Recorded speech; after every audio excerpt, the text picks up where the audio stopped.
ज़िले कश्मीर कंदाकोट में जावेद उस्मान बिजराणी और नारायण नाज़ की रिपोर्ट मूजिब ज़िले कश्मीर कंदाकोट में अमन ख्वाब बणिजी वियो।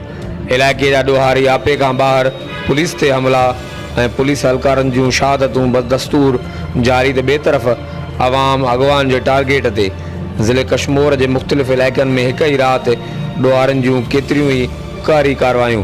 पुलिस के पौड़ी पेरन में रात देर से बख्शापुर वाले इलाके सूमर लाड़ो मैन इंडस हाईवे ते पुलिस मोबाइल मथा धाड़ेलन की जदीद हथियारन से फायरिंग के नतीजे में वडो मुंशी बख्शापुर मसूद अहमद बंगलानी और हेड कांस्टेबल अदब हुसैन जखरानी ॾोहारन से मुकाबले दौरान शहीद थी विया। ब पुलिस एहलकार ड्राइवर सदाम हुसैन जखरानी और एहसान अली सख्त ज़ख्मी थी पिया।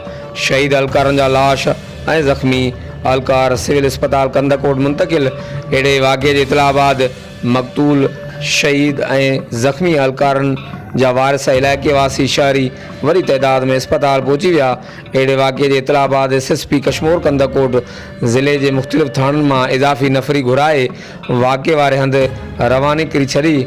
आख़िरी इतलान मूजिब ॾोहारी पुलिस के पहुंचण का अॻु फरार थी वञण में कामयाब थी विया। ज़िले में एमरजेंसी वाली सूरत हाल। बे तरफ़ ज़िले अंदर एक ही रात थींदड़ टिन मुख्तलिफ़ वारदातन में ॾोहारी कंदाकोट लगो दुबई होटल वटे हथियारबंदन हथां नौजवान एडवोकेट मज़ार अली गोलो मासूम ॿार समेत अगवा। फायरिंग में औरतुन मासूम ॿारड़ी समेत 4 मानू ज़ख्मी के सिविल अस्पताल कंदाकोट आने इब्तदाई तिबी इमदाद ॾिनी वई।